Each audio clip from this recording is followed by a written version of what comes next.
This is week 15 of chemistry, and in this lesson we'll be working with molar mass and use it to convert from grams to moles. And moles is very central to what we're trying to accomplish. So molar mass conversions are extremely important in chemistry because it allows us to go from moles to mass and back and forth. It also allows us to go from moles to number of particles, and finally from moles to volume. So moles is very central to chemistry, very important. Now, just to give you an idea how important is it, if you have a volume of water as I do here, and we were to get the weight of this volume of water, now I can go ahead and tell you how many moles there are present in this glass of water. Plus, now I can also tell you how many particles, how many water molecules are floating around in this glass of water. Also, if you had a gas, such as my balloon right here, then you'll be able to go ahead and figure out how, if you had the weight of this volume, then how much space would it take up, and vice versa. So you can go from the volume to the moles to the mass, also to how many gas particles are floating around in this balloon. So the mole plays a very important role in chemistry. Notice how it brings everything together from the mass to the number of particles to the volume of a substance. So it's an important, very, very important part of chemistry that everyone needs to know. So for our lesson objectives, students will learn how to perform molar conversions from moles to mass and backwards, moles to volume and backwards, and moles to the number of particles and backwards, and vice versa. You got to be able to go through all of those. So that's what we're going to go ahead and cover in this video. Alright, so how do you perform a molar conversion? Since the molar mass of a substance is measured in grams and is equal to 1 mole of a substance. To convert from mass to moles, use the following, where you have your given mass right here. On the numerator, you're going to go ahead and put 1 mole. On the denominator, you're going to put the molar mass, which we solved for in the previous video. And that will go ahead and give you the answer. So you're given times the number of moles over the molar mass, and that gives you your answer. So here are some examples. Example 1, converting the following masses to moles. So you have 132 grams of CO2, carbon dioxide. Can you convert those to moles? And they ask you the same throughout all of these problems. Convert from grams to moles. So let's go ahead and take care of parts A, B, C, and D. Alright, so in part A you have 132 grams of CO2. So I'm going to go ahead and put part A over here. That's our given, 132 grams of carbon dioxide. That is our given. Okay, and they want it in moles. So I'm going to go ahead and put on the numerator 1 mole. What goes in the denominator? In the denominator you need to go ahead and you have your grams, the molar mass of carbon dioxide. Alright, now in the previous video to this one, week 14, we went ahead and went over how to get the molar mass. But I'll review again here. Molar mass of carbon dioxide, you count how many atoms of each you've got. You've got 1 carbon and 2 oxygens. So I'm going to go ahead and put that down. I have 1 carbon and 2 oxygens. Then from your periodic table, you go ahead and you find the mass of the carbon and the mass of the oxygen. So that's going to be 12 and 16 for each one of these. Multiply, so that's 12.0, 32.0. And the molar mass of carbon dioxide is 44 grams per mole. So that is the number that goes in the denominator. That is your molar mass. And again, you want to set them up so that the grams will cancel out and your answer will be in moles since you're looking for moles. So it's going to be 132 times 1 divided by 44. And the answer for this will give you 3 moles of carbon dioxide. Alright, so that is problem A for example 1 on how to go from grams to moles. B, C, and D are going to look very much the same way because in all of these they're asking you to go from grams to moles. So let's go ahead and continue. Part B. In part B, they go ahead and give you, that you're given 500 grams of C7H16, that is heptane. And again, they want moles. So what are we going to do? We're going to put moles in the numerator. 1 mole in the numerator. In the denominator would be the molar mass of the heptane. So we're going to go through finding it again. There's 7 carbons and 16 hydrogens. Molar mass of carbon is 12, hydrogen is 1, so it's going to go ahead and give us 84, 16, for a grand total of 100 grams per mole. That's a molar mass of heptane. So I put that in the denominator, so that way notice that the grams will cancel out, giving me the answer in moles. So I'm going to put in my calculator 500 times 1 divided by 100, and that gives us our answer, which is 5 moles of heptane. Next, part C, they tell you have 320 grams of methane, CH4, and convert it again from grams to moles. So that's going to be our given, 320 grams of CH4. We're going to put 1 mole in the numerator. Since we're looking for moles, whatever you're looking for goes on the top. And in all of these problems, they ask you solve for moles, so that's why the moles always go in the numerator. Our given is in grams, so the grams go in the denominator. How many grams? You got to find the molar mass of methane, CH4. There's 1 carbon, 4 hydrogens. Carbon is 12. I know that from the periodic table, which I have over there. Hydrogen is 1, so it's going to give me 12.0, 4.0, a grand total of 16.0 G/mol, grams per moles. So I'm going to plug that in right here. So it is 320 multiplied times 1 divided by 16. That gives me an answer of 20 moles of methane gas. Last part D, they say you have 200 grams of NaOH, that is sodium hydroxide, and convert it again from grams to moles.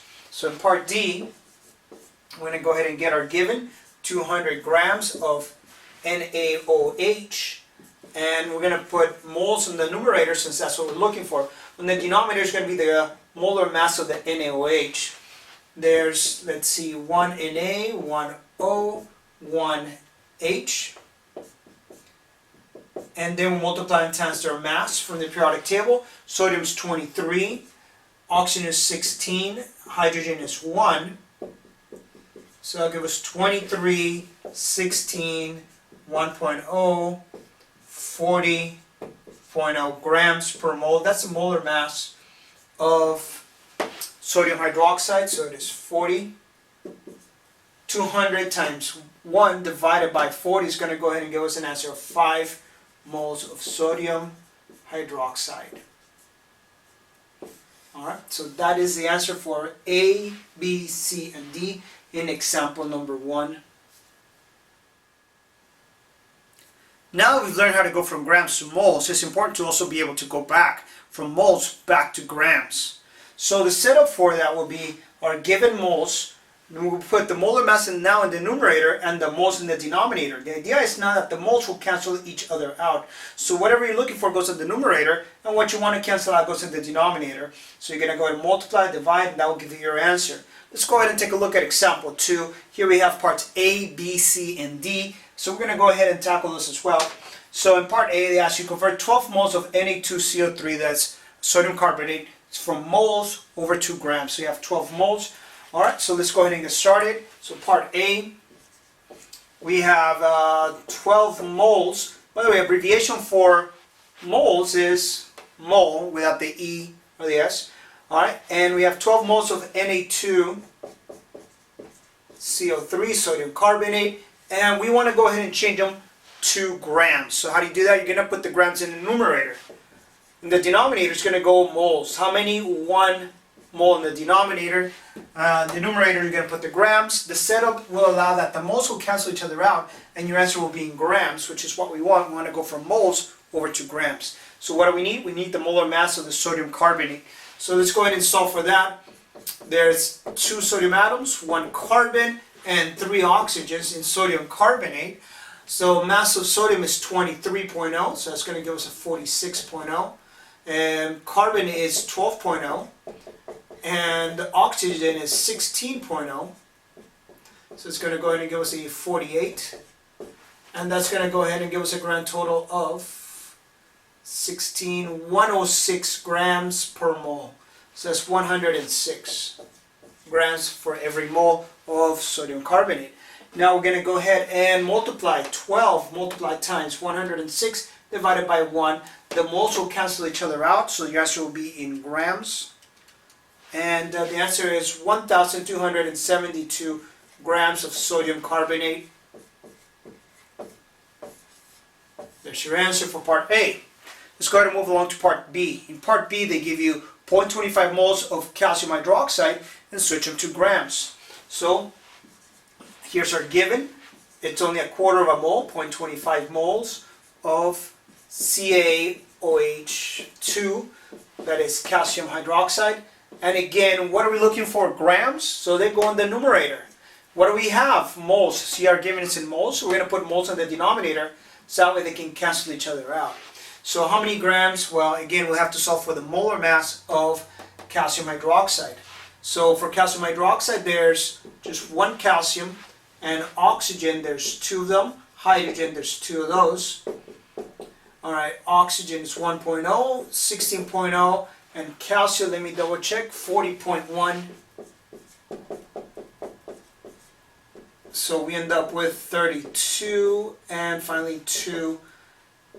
So for a grand total for the molar mass of calcium hydroxide will be 74.1 grams per mole.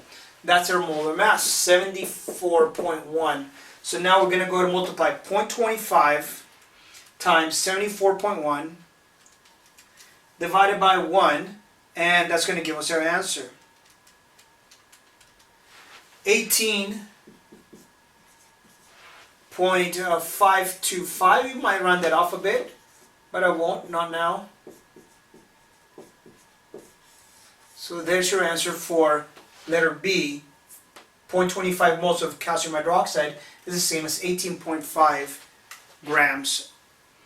All right, part C. You have 5 moles of H2SO4. That is hydrogen sulfate. If it's mixed with water, sulfuric acid, but it doesn't say that it's mixed with water. So they ask you to convert 0.5 moles of H2SO4 to grams. So again, we write down our given, and for our given is 5 moles of H2SO4. Again, we're going to put the grams on the top of the numerator. Since we're looking for grams, whatever you're looking for always goes in the numerator. Our given is in moles, so I got to put moles on the bottom, and you'll notice the theme for moles will be 1 mole. Molar mass, let's go ahead and solve for that. There's 2 hydrogens, 1 sulfur, and 4 oxygens. 1.0, so it's going to give you 2.0, 32.1. And finally 16, it's going to go ahead and give you 64. Put it all together, it's going to be 0.148. 98.1 grams per mole is the molar mass. 98.1. So that's the molar mass of H2SO4. And let's go ahead and now multiply 5 times 98.1 divided by 1. So that'll give us our answer. So it is 490.5 grams of H2SO4. That'll be our answer for part C. Lastly, part D, you have half a mole of AlCl3, aluminum chloride. And they ask you, can you switch that from moles back to grams? Alright, so let's go ahead and do that.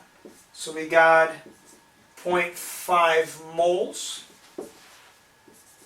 AlCl3.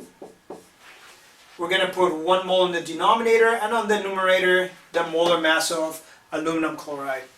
Alright, so let's see. Aluminum, there's only 1 of them. Molar mass is 27. So that's a 27. And chlorine, there are 3 of them. Its mass is 35.5. So 35.5 times 3 gives us 106.0. Put it together. Gives us 133.5 grams per mole. That is the molar mass of aluminum chloride. So I'm going to multiply 0.5 times 133.5 grams divided by 1 mole. That's going to go ahead and give me 66.75 grams of aluminum chloride. And that is how you go from moles back to grams. So far we've gone over from grams to moles and moles to grams. Both very important, and they come up quite a bit in the next couple of weeks as we go into stoichiometry. So it's a very important tool to have. So far we've talked about how to go from grams to moles and moles back to grams. Now let's take it to the next level. We're going to go ahead and go from moles to particles. To do that, we're going to need Avogadro's number. So here, let's go ahead and talk about that. It says The mole is a unit used to measure the amount of a substance. The value of 1 mole is 6.02 times 10 to the 23, which is also known as Avogadro's number. That value, Avogadro's number, 6.02 times 10 to the 23, it's a number that was found experimentally. So it's not just a made-up number. It was actually deduced through a lab. So what exactly does it mean? It means a 6 with 23 zeros afterwards. That is a very large number. That is how many molecules there are in 1 mole of a substance. So anytime we say the mole, it means a number. Alright, just like sometimes we have like pi, for example, you know that means a number, 3.14. Or a pair means 2. A dozen means 12. Alright, so a mole, when you think of a mole, it's a number of particles of a particular substance. You have a picture of an animal, the mole, but it's not related to that. It's a number. 6.02 times 10 to the 23. To make our calculations a little bit easier, we're going to round that number off to just 6.0 times 10 to the 23, as you see right here. Now the setup, how do you go from moles to particles and back? Here will be our setup. If you're given moles and they ask you solve for the number of particles, then you would go ahead and set up Avogadro's number in the numerator and the moles in the denominator, so that way they can cancel each other out. What if you're going backwards? If you start with particles and you want to go ahead and get moles, you would have the particles on the top. Here's our given, 1 mole in the numerator, and the denominator will be Avogadro's number, and that will give you the answer. So that's pretty much how you would use to go from moles to particles and particles to moles. Now, when I say particles, that's an umbrella term that really encompasses a lot of other things, such as atoms, molecules, ionic compounds, ions. All of those are included in particles. So in example 3, they ask you to convert from moles. Notice they give you moles, to particles, but they don't call them particles. For example, this one's referred to as an ionic compound. Why is it called that? Because you have a metal attached to a non-metal.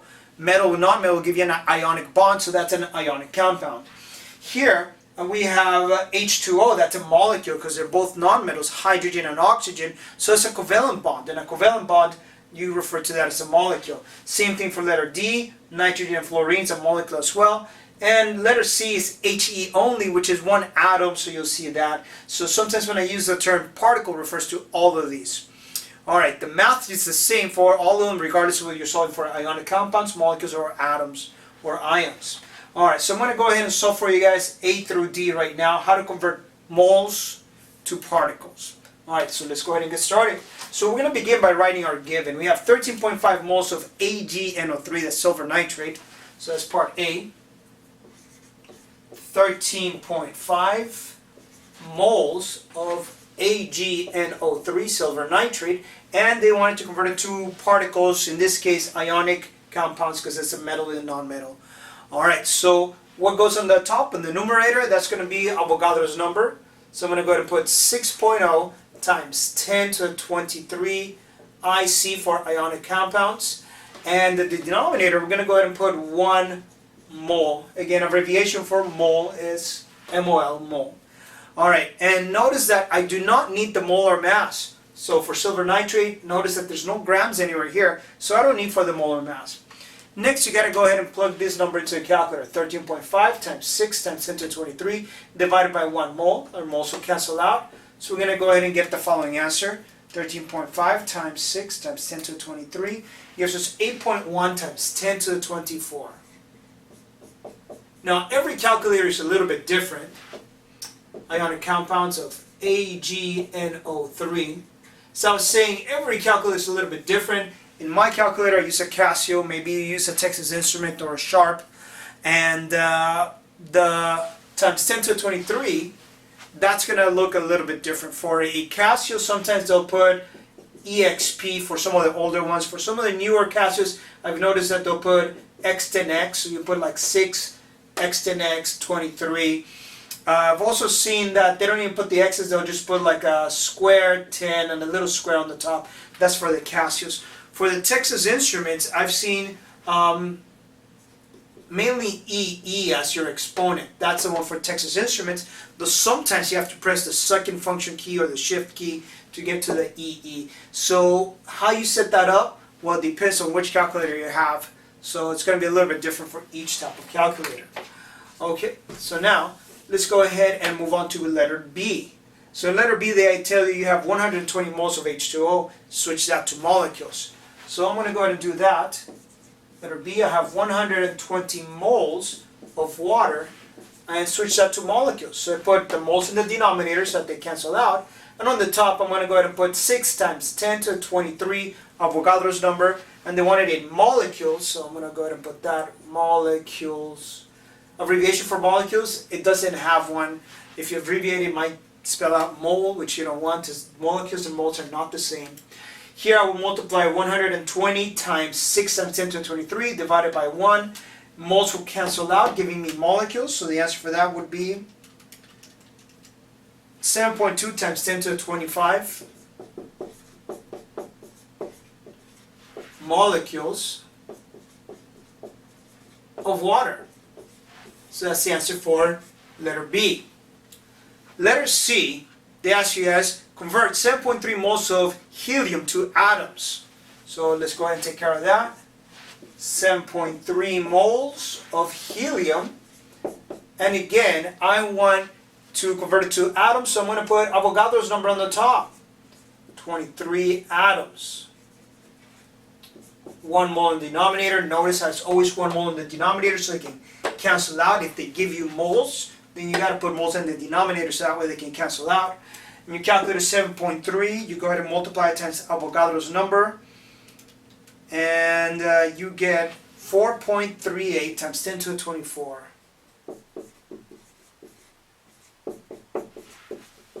Atoms of helium. So that'll be your answer for letter C. For letter D, they ask you convert 2.5 moles of NF3 to molecules. So we write down our given, 2.5 moles of NF3, that's nitrogen trifluoride. And again, we're looking for molecules, so we're going to put Avogadro's number on the top. Molecules. And 1 mole in the denominator. So you just multiply 2.5 times Avogadro's number. And that gives you 1.5 times 10 to the 24 molecules of nitrogen trifluoride. And that's your answer for part D. So again, how do you plug that into your calculator? Avogadro's number is going to be a little bit different for each one. So get to know your calculator. Go ahead and read the manual on it. Alright, so let's go ahead and move on to the next part. The next part, we've gone from moles to particles. Now, what if they give you particles and you want to go back to moles? So that's going to be the next set of problems we'll be looking at. So for example 4, perform the following conversions. Now look at that. They give me atoms, molecules, and atoms again. Alright, so those are all particles. Can you go back to moles? Alright, so now for A, B, C, and D, they're looking for moles. So let's go ahead and try those guys out.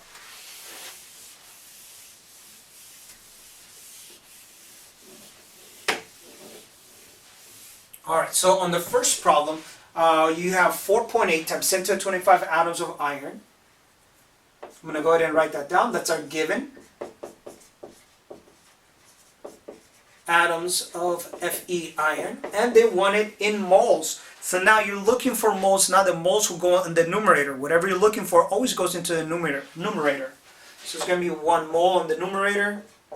The denominator, we have atoms, that's the type of particle, so we're going to put Avogadro's number. 6 times 10 to the 23 atoms. Alright, so I'm going to put this number, 4.8 times 10 to the 25, multiply it times 1, then I'm going to divide it by 6 times 10 to the 23. Notice that the atoms will cancel out, and let's see what our answer is. 4.8 times 10 to the 25 divided by Avogadro's number. That's going to give us 80 moles of iron. So that's our answer for part A, 80 moles of iron. Next, for part B, we have 4.5 times 10 to the 22 molecules of HCl, hydrogen chloride, or in water will be hydrochloric acid, and they want you to change it to moles. So the setup will be very similar. So here's our given, 5.4 times 10 to the 22 molecules of HCl, and we want moles, so I put the moles in the numerator. Whatever I'm looking for goes on the numerator. The denominator is going to be molecules. 6 times 10 to the 23 molecules. Okay, put that into your calculator. 5.4 times 10 to the 22 divided by Avogadro's number, 6 times 10 to the 23. And that gives us the answer of 0.09 moles of HCl. Next, letter C. In this one we're given 9.0 times 10 to the 23 molecules of H3PO4, hydrogen phosphate. So let's write down our given, 9.0 times 10 to the 23 molecules, H3PO4. And again, our setup, we're looking for moles. We're going to put the moles in the numerator, 1 mole, denominator 6 times 10 to the 23, Avogadro's number, molecules. So again, this number, 9 times 10 to the 23 times 1 divided by 6 times 10 to the 23. So the answer is 1.5 moles of H3PO4. Next is letter D. It says convert 1.2 times 10 to the 24 atoms of helium to moles. So let's go ahead and do that. 1.2 times 10 to the 24 atoms of helium. And let's see, we're going to put 1 mole on the top and 6 times 10 to the 23 atoms on the bottom. Okay, and plug it into the calculator. 1.2 times 10 to the 24 divided by Avogadro's number. It's going to give us 2 moles of helium. Alright, so that takes care of going from particles to moles and moles back to particles using Avogadro's number. Alright, let's go ahead and move on to the next part. So far in this lesson, we've gone over how to go from grams to moles and back. Next, we went from moles to particles and back. Our third part is going to be how to go from moles to a volume of a gas. Alright, so we're going to go ahead and work with that. So it says 1 mole of a gas has a volume of 22.4 liters at standard temperature and pressure. So that will be a constant. If we have standard temperature and standard pressure, that's a pressure of 1 atm and a temperature of 0 degrees Celsius. Those are standard temperature and pressure. Then we're going to go ahead and have 1 mole equals 22.4 liters of gas. Again, that's not for a liquid, not for a solid, but for a gas. Just to give you an idea, how much is 22.4 liters? A basketball is about that big, so 22.4 will be slightly larger. It's closer actually to the size of a beach ball. Alright, let's go ahead and move along. So in this problem, they ask you as the following. It says example 5, perform the following conversions. They give you moles, and now they want you to switch it to liters. Again, we're going to use, for every 1 liter, there's going to be 22.4 liters. That is our constant for this section. So let's get started with part A. In part A, they ask you to convert 3.0 moles of carbon dioxide gas to liters at STP. Notice all of these problems will be at standard temperature and pressure. That way we can always use 1 mole equals 22.4 liters. If we have a different pressure or a different temperature, that will change that value, and that will be for a different unit. So we're going to stick with STP. So letter A, convert 3 moles of carbon dioxide.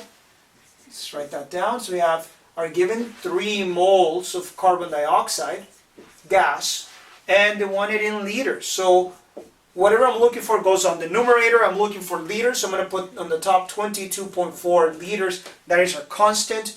On the bottom, the denominator, I'm going to put 1 mole, and that's our setup. Alright, so we're going to go ahead and now plug it into the calculator, and the answer is 67.2 liters of carbon dioxide. So this will be the setup for going from moles to liters of a gas. Notice that I did not have to find the molar mass of carbon dioxide because we're not dealing with grams. Only when you have to go from grams to moles or vice versa do you have to solve for the molar mass of carbon dioxide. Here we use this constant from moles to liters is 22.4, and you'll see it throughout all of these problems. Let's move on to part B. In part B, they tell you you have 7.5 moles of hydrogen gas. Can you switch that to liters? The setup will be the same, 22.4 liters for every 1 mole. Okay, so notice I put the moles in the denominator so that they will cancel out. Now my calculator put 7.5 times 22.4. It'll give us 168 liters of hydrogen gas. Next, letter C. You're given 12 moles of neon gas. Okay, and next you're asked the same question. Can you switch that to liters? So I'm going to put 22.4 liters, which is our constant. 1 mole in the denominator, so that way they can cancel each other out. Calculate is just 22.4 times 12. It's going to give us 268.8 liters of neon gas. Finally, letter D, they ask you, you have 20 moles of nitrogen gas, and they want the same. Can you convert them to liters? So again, whatever you're solving for goes in the numerator, so it's going to be 22.4 liters for every 1 mole. Mole at the denominator, so they can cancel each other out. And your calculator is just 20 times 22.4 and divided by 1, so it's going to give us our answer of 448 liters of nitrogen gas. Alright, so there's problems A, B, C, and D. And this is going from moles over to liters. Now in our next set of problems, they're going to ask us to do the opposite. They're going to give us liters, and they say, can you go from liters back to moles? Notice how everything, whether it's grams, particles, or liters, they're all connected to moles. That's the central part of this lesson. So let's go ahead and do that. Let's take those liters and convert them to moles. So in the first problem, letter A, we have 44.8 liters of C3H8, which is propane gas, and switch it back to moles. So let's write down our given, 44.8 liters of C3H8. Now, you see how I have liters? That's my given. I'm going to put liters in the denominator. How many? 22.4. That is our constant for liters to moles. What goes in the numerator? What you're looking for. In this case, moles. How many? Always 1 mole. Always. So we're going to get the 44.8 multiplied times 1 divided by 22.4. That's going to give us our answer, which is 2 moles of propane gas. For our next problem, letter B, it says you have 336 liters of CH4. That's methane gas. So that's our given. I'm going to go ahead and write it down.